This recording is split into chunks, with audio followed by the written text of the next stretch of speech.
Hey guys, it's Mutheu here and welcome back to my YouTube channel.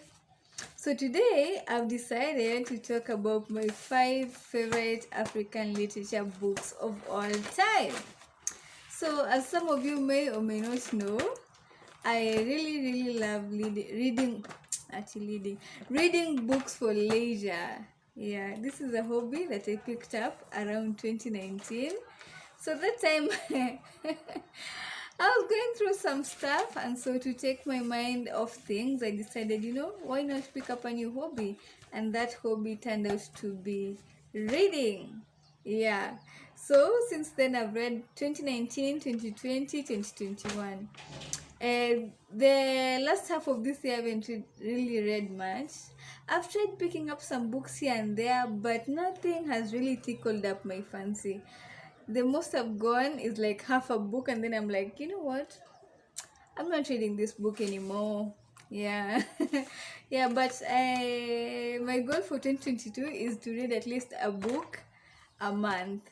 I know for some it may seem like such a small target, but you know what? I want to put the sustainable targets for myself, and I know one book a month I can achieve that. I can achieve that. I can achieve that. Yeah. Because there's some people who read like 5 books a month, others even more. Can you imagine? Hey, those I think that's just okay, is it really a talent or something? That's not a talent. Okay, but I think they're more into reading than maybe I am. So yeah.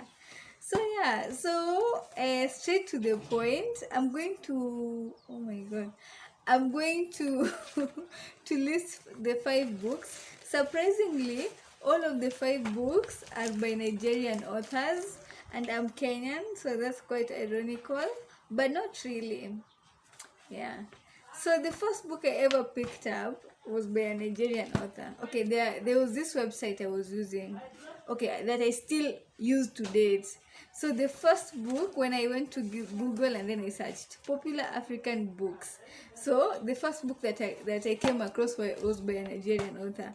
And when I input that into the website calculated like through the website's algorithm, it began recommending more and more and more Nigerian books. So that is how I got myself into the loophole of reading Nigerian books. Yeah, that's why the books in this list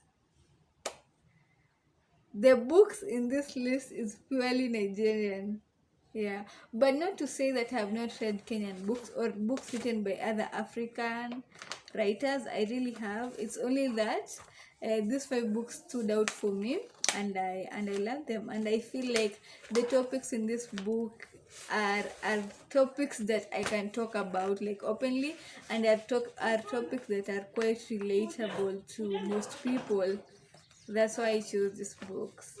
Yeah, so I hope you stick around till the end, and I hope my taste resonates with you. If not, please don't judge me. Because sometimes I might have some crazy taste. Yeah. So I have a book with me here, because these books not a book, like a notebook. Because most of these books I read them like 2 years ago. I do not remember everything to the detail. So I think at some point I may refer to them. So if you see me looking down, don't mind, okay? Yeah. So the first book in my list is definitely Stay With Me by Ayobami Adebayo. Oh my goodness, I think this is the best book I've read, the best African literature book I've read so far, because it just blew my mind away. And anybody I have come across that has read this book, they all say the same thing. I don't know, maybe I just meet people with similar mindsets as me, maybe that's why. But I'm telling you, this book was fire, fire, fire, fire. And you know what surprised me the most is that this book was by a first time writer. Like, this book was this lady's first ever book to be published. It was so crazy. So I for all the books I'll be giving like just a brief description, because I don't want to give everything away. Yeah, so that at least you just get the like outline of what the book is about, but still you're interested enough to go and read it. So yeah, so this book revolves around a couple, Akin being the man and Yedeji being the woman. This is a couple that met in uni. They fell in love and later on they got married. So when they get married, they lived happily like for a while. 4 years into the marriage, they were not being blessed with any children. So of course, and they did want children. They did want children, and they were not getting any. See? And of course, that brought a strain to the marriage. And Akin's parents and relatives now began complaining, "Oh, what's wrong with this lady? Oh, I don't know what, some nasty stuff. And they kinda not really forced Akin, but they kinda pushed Akin into getting a second wife. They literally bought a second wife into the house themselves, like no question asked. Yeah, so they brought a second wife, and then of course, Ideji, just like any other woman, wanted to save her marriage, and sometimes desperate times call for desperate measures. Desperate times call for desperate measures. So yeah, from there, that's when all the plot twists of the book begins. And I promise you, once you think you've known the plot of the whole book, maybe say, this book maybe is talking about an affair. I already understand this book. Even there's no need of going further. I promise you, you have not understood the book. There are more and more and more plot twists to come, and they'll catch you off guard. I'm talking about off guard kabisa, like, oh my god. Yeah, so this is one book that, yeah, plot twist after plot twist after plot twist, no questions asked. And the ending was really kind of sad. Okay, not sad, but I think it was because it was not a fairy tale ending, so as most maybe romantic books would be. So yeah, it just left me like, oh my god, I wish it had gone the other way, ended like a fairy tale, but real life ain't no fairy tale, baby. So I think, yeah, but it was a nice book, and if you've ever read it, please comment below. Am I wrong to put this book as my first recommendation? I don't think so. If you're looking for a recommendation, you can start with this one, number one. This should be top on your list. Yeah. So I hope you like this book when you read it. Yeah. So the second book on my list is On Black Sisters Streets by Chika Onugwe. Yeah, she's still a Nigerian author. And yeah, so this book was out of my usual like genre of books that I usually read. Yeah, so it was not and the reason why I picked this book is because I couldn't like the title of the book didn't give anything away, so I was wondering, okay, On Black Sisters Streets, like what could this book be about? Like I had no clue, and plus I had seen quite a number of people recommending it on Instagram, because I follow some ladies who love reading. So I was just like, okay, I don't understand this book. The title is not giving anything away. Like, so I decided, you know what? Let me just pick this book up. And I didn't even read the synopsis on Google or anything. I just went in. So yeah, but I'm glad I did. Although I'd say that the beginning is kind of slow, kidogo, just slow, but it's definitely worth the wait. Hey, it's definitely worth the wait. So this book revolves around the lives of four ladies: Sisi, Joyce, Efe, and Amma. Yeah, these are not their real names. These are names that they picked up as their pseudonyms. You know a pseudonym? I think you all know a pseudonym. Yeah. So these are names that they picked up as pseudonyms for themselves. So this book begins when one lady named called Sissy is murdered. Yeah, this lady is murdered, and then these three girls are figuring they're in Belgium at that particular moment. They're all in Belgium at this particular moment, and they're kind of like talking to each other, like, what? How could like Sissy have died, you know? So the book kind of like gives individual stories about each of the girl and how just each of the girl and like how her life was, and like from kitambo, like same from childhood till then, individually.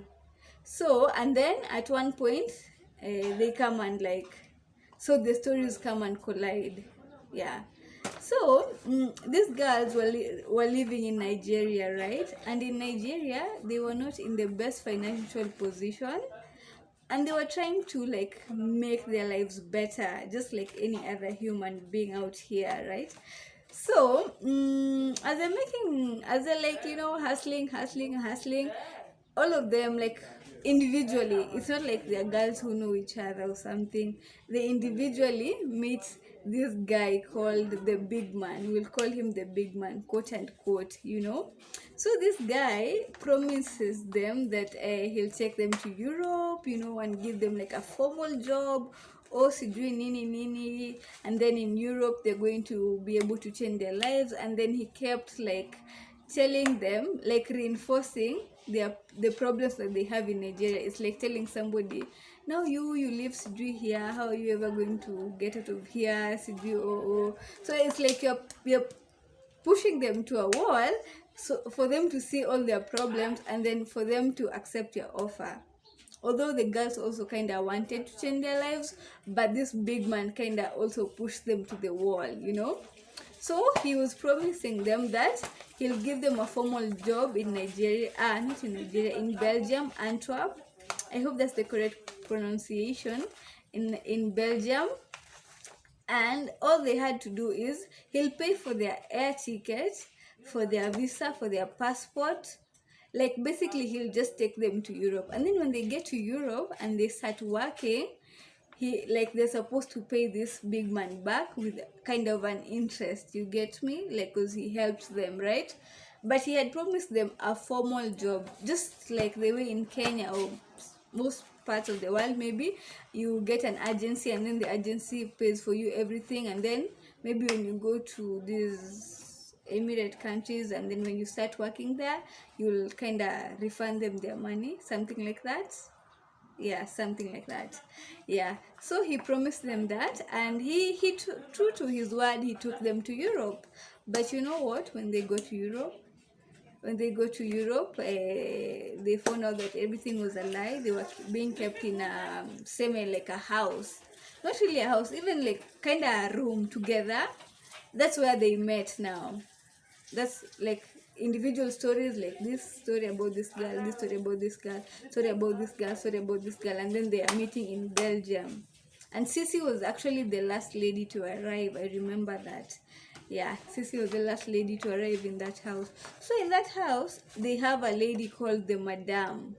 So this madam is responsible for them when they're in Europe. They answer to the madam. The money they're supposed to pay the big man, they pay the madam, and then the madam pays the big man. Basically, their madam is like their owner in that country. She has their visas, their passports. Like without the madam, they couldn't go anywhere. So, you know, without a visa or a passport, you know, you cannot run away, you know.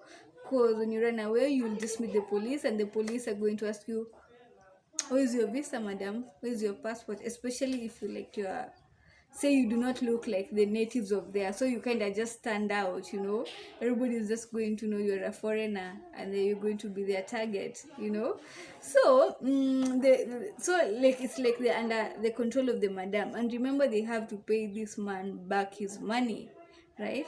And you know what, without a visa, without a passport, and without being in the country legally, you know, you cannot do any other work. So they unfortunately were subjected to doing like to selling their bodies, if you know what that means. I think you know what that means. Yeah, to selling their bodies. And what was even sad than that is that they had to pay like 80% of, not even 80, like even more than 80. They kind of had to pay the madam almost all their money. And remember, people at home are also like waiting for them to send something, you know. So there's no way you can be in Europe and your parents are in Africa or your relatives. So the culture is like they're expecting you to send something. So after these ladies have given the madam 80%, even their parents say me 15% or 10, they are left like 10%. You know, it was such a sad story. So that is what the book is basically about. So I leave the part that describes why Sisi was murdered. I'll leave it to you. When you read the book, you'll get to know why and what happened and the nitty-gritty of the whole book. But this book taught me that, you know, never lose your focus.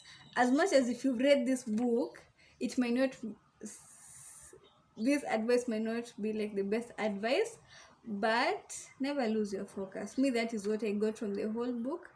Because sometimes life is tough, and if you've gone somewhere to do something, just stick to that.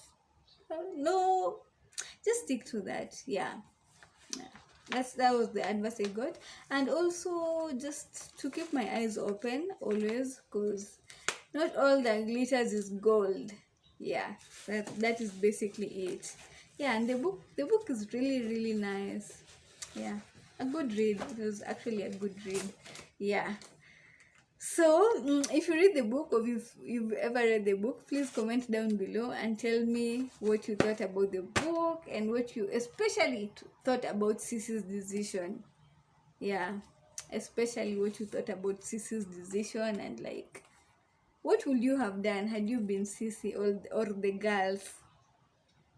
I've actually also seen a documentary that is actually almost the same as this. Like, you know, the way this book is, I've seen a documentary that is almost identical to this book. Yeah, it was crazy. And that was not even fictional. Now it was a real documentary about a real girl. It was so crazy. Oh my god. Okay, you know what? I don't want to go into a rant. So, the next book in this list is which book do I choose? I think let me choose this book. It's called Purple Hibiscus by Chimamanda Ngozi. Now this book was actually out of, it's no I never imagined that I could read through such a book, but I did, because it has like a main topic that I'm not really so into. Yeah, so this book is actually just about a family's daily life. There's this main character called Kambili. So the whole book is seeing the world through Kambili's eyes, you know, and seeing his family. He's like a young boy. I think he was a teenager at that time. Yeah, I think, if I'm not wrong. So you see his family setting at that time and how he sees the world. So yeah, so this book focuses on how religion in some way could be toxic, you know, toxic religion, and how too much of everything is poisonous, no matter what, you know. Because this book talks about Kambili, his father, mother, I think he had a brother and a sister, and how his father had a tyrant rule against the whole family. Like this, he was like so strict, like you have to maintain this and this image, you have to go, because they were Catholic, you have to go to mass, every mass you have to attend, you have to look a certain way, you have to behave a certain way, you have to, and it's not like that one for like you have to be like behave high value, be decent to, he actually meant like it was like cutthroat religion, you know. It was so bad, like, yeah. So the reason why I love this book is because it was a refreshing genre, and like it was something relatable, and I could personally wait, what is the pronunciation? I could personally relate to it in so many levels, and how, like, you know, how religion can be kind of toxic. Yeah, that's why I love this book. I think it was relatable to me. Yeah, and maybe not many people would get it, but this book is eye opening. Yeah, and not only religion, it just showed like too much, even too much of love, too much of like too much of school, too much of anything can be toxic. You just have to do things in moderation, and like, yeah, just do things in moderation, do anything in moderation. Yeah, so that is what this book taught me, kabisa kabisa kabisa, and I loved it, and I actually finished it, and the ending was so shocking. Oh my god, it caught me off guard, but it was not like that ati shocker kabisa, but it was kind of shocker. Yeah, so I think I love this book because it was relatable. So if you don't love it, please don't judge me. Yeah.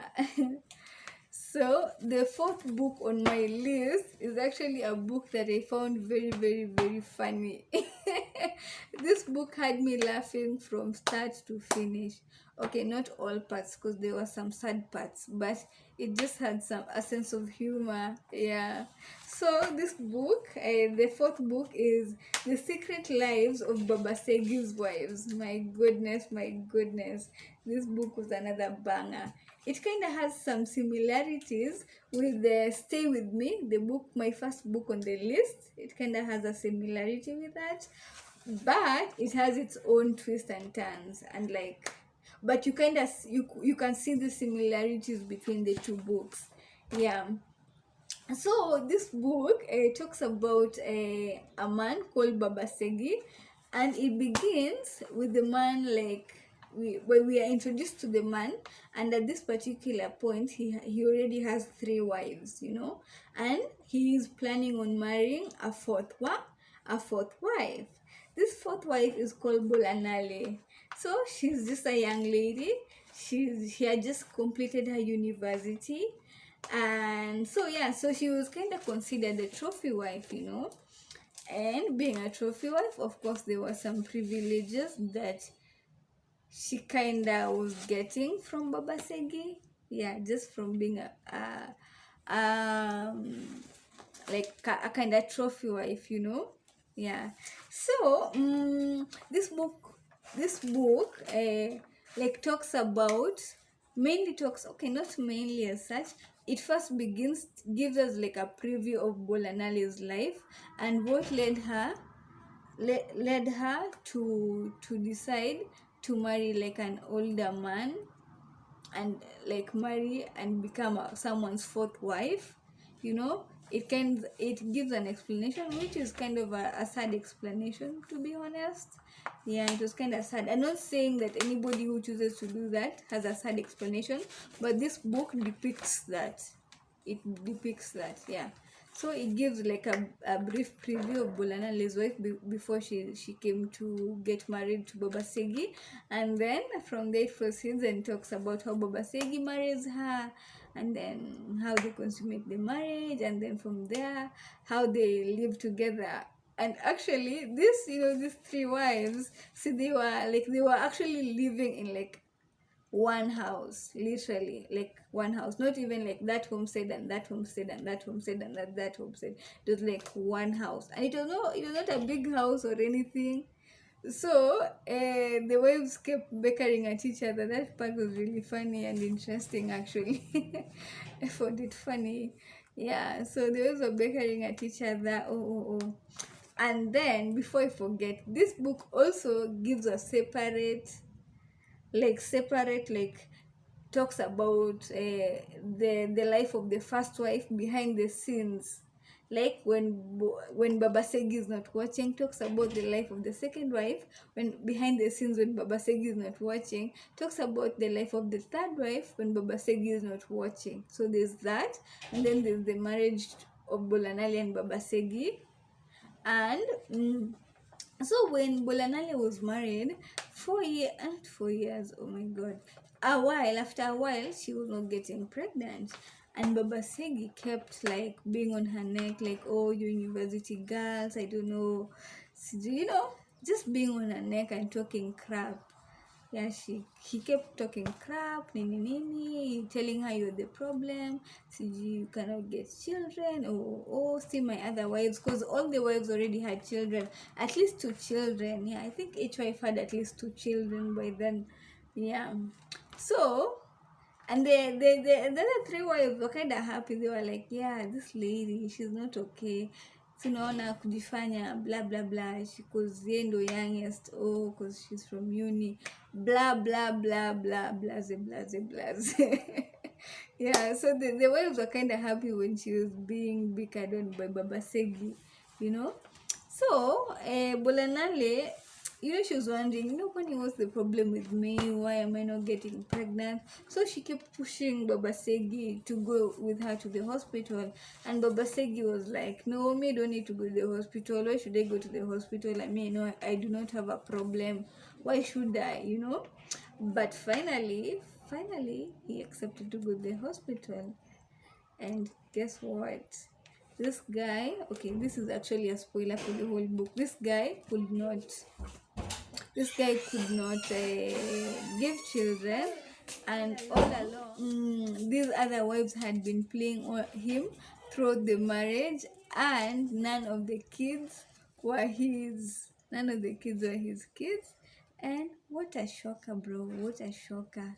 Yeah, apart from getting the spoiler, please go read this book. It's really interesting. There are so many parts I've left out, and I'm sure this book cannot disappoint you. This book, phenomenal. It's going to make you laugh, it's going to make you sad, it's going to make you angry. Definitely, that one must make you angry, but sad, happy, entertained, and everything in between. So I really love this book. So I had gotten some interruption, by the way. I don't know if you noticed. So the 5th book on my list, last but not least, is Americana by Chimamanda Ngozi. So this book, oh my goodness, I just fell in love with Chimamanda's writing. Yeah, she has such a seamless way of writing a book. Although I'm going to say this book was, I think, the longest book I've ever read. Okay, it was not that long, but according to me, it was quite long. It was like 600 pages. Oh my goodness. So in the middle, it kind of gets repetitive. Yeah, I was almost giving it up because I was like, this book is too long, talking about the same thing. I'm kind of bored. But once I got through that, the ending was totally worth it. Yeah. So this book talks about a guy called Obinze and a lady called Ifemelu. Am I right? Let me see. I don't know if it was Ifemelu. Obinze and, let me see. Yeah, Obinze and Ifemelu, a lady called Ifemelu. So this couple fell in love in high school, and then they fell in love in high school, and then once they finished high school, of course, just like any young love, they thought it would last forever. But Ifemelu was kind of lucky and got, I don't know, a scholarship to go to America, to go study in America. And then Obinze, they had this plan and hope that they're going to, since Ifemelu was able to go to America, they had this hope that Obinze is also going to get a scholarship and come to America and join Ifemelu, and they're going to be forever happy and whatever. What is that quote? I do not know. I don't remember the quote. Yeah, but sadly that did not happen, and they ended up being separated. So from there, the book proceeds to tell us Ifemelu's life in America and the challenges she faced being a black woman in America, the disadvantages, advantages. The book also talks about interracial relationships, and also interracial relationships. What else does the book talk about? Yeah, I think those are the themes: love, interracial relationships, challenges of a black woman in America. You kind of see America through a black woman's eyes, you know. Yeah, the book explains really well. Although there's some parts that I felt Ifemelu was setting traps for her, like trapping herself, like putting herself in situations that clearly were going to lead her to trouble. I do not know why. Yeah, so and simultaneously also the book at the same time was talking about Obinza's life in Nigeria, what was happening in Nigeria to him, and how he also went to London to look for greener pastures, and oh no, he got deported, but he came back to Nigeria, and luckily he was able to run some businesses here and there, and he eventually became like a very wealthy man while still in Nigeria. So that kind of shows that you really don't have to leave a country to become wealthy if you're determined, that is. Yeah, so simultaneously it talks about Ifemelu's life in America and then Obinza's life in Nigeria, and Ifemelu communicating to the people she left back at home. Yeah, and then after like 15 years, Ifemelu comes back to Nigeria to relocate. Yeah, I think she was relocating, or had she just come for a visit? And then from there, it gives us a perspective of immigrants coming back to, is it immigrants or you know? It gives us a perspective of people who leave the country to go to other countries, and then when they come back, you see the culture shock in them, and like seeing how things have changed according to them, and comparing and contrasting between life there and life in Nigeria. Yeah, and then finally at the end of the book it talks about Ifemelu and Obinze reconnecting, and yeah, there's kind of a love story there. Okay, it depends on how you see it, to be honest.